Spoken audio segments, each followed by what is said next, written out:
اب آگے چلتے ہیں، چونکہ ہماری گفتگو علم الفقہ پر ہونی ہے اس لیے میں اس پر بات کرنے لگا ہوں۔ فقہ کا ایک ہے لغوی معنی اور ایک ہے فقہ کا اصطلاحی معنی۔ لغوی اور اصطلاحی میں ہمیشہ کہا کرتا ہوں کسی لفظ کا وہ معنی جو اس زبان میں بولا جاتا ہو وہ اس کا لغوی معنی ہوتا ہے، اور اصطلاحی معنی کسی لفظ کا وہ معنی جو اہل فن مراد لیں، اہل علاقہ مراد لیں، اہل لسان کسی اور لفظ معنی کے لیے اس کو متعین کر لیں، وہ اس کا عرف کی زبان میں اصطلاحی معنی کہلاتا ہے۔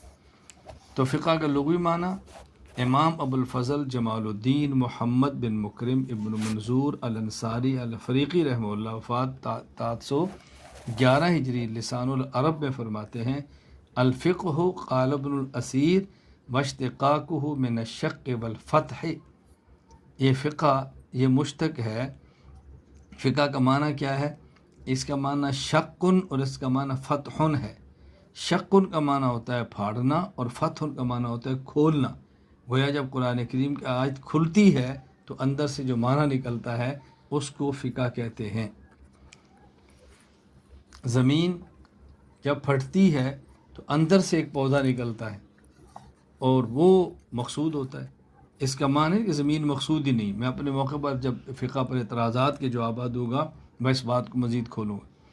فقہ کے اصطلاحی معنی امام سعد الدین مسعود بن عمر تفتازانی رحمہ اللہ وفات 792 ہجری التوضیح والتلویح میں فرماتے ہیں العلم بالاحکام الشرعیۃ العملیۃ من ادلۃ تفصیلیہ۔ احکام شرعیہ عملیہ کو ان کے تفصیلی دلائل سے معلوم کرنا، اس کا نام فقہ ہے۔ یہ عام طور پہ فقہا فقہ کی تعریف فرماتے ہیں۔ حضرت امام اعظم ابو حنیفہ نعمان بن ثابت رحمہ اللہ وفات 150 ہجری، انہوں نے فقہ کی تعریف اس سے قدر مختلف فرمائی ہے، اور اس کو علامہ علاء الدین عبد العزیز بن احمد بن محمد البخاری الحنفی رحمہ اللہ وفات 730 ہجری کشف الاسرار شرح اصول البزدوی میں نقل فرماتے ہیں والفقہ علی ما روی عن نبی حنیفہ رحمہ اللہ معرفت النفس ما لہا و ما علیہا۔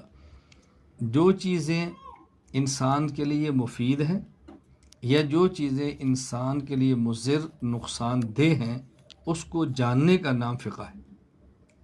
بہت جامع تعریف فرمائی۔ جو چیزیں انسان کے لیے مفید ہیں اور جو چیزیں انسان کے لیے نقصان دہ ہیں وہ دو قسم کی ہیں۔ بعض ہیں نظریات افکار اور بعض ہیں اعمال۔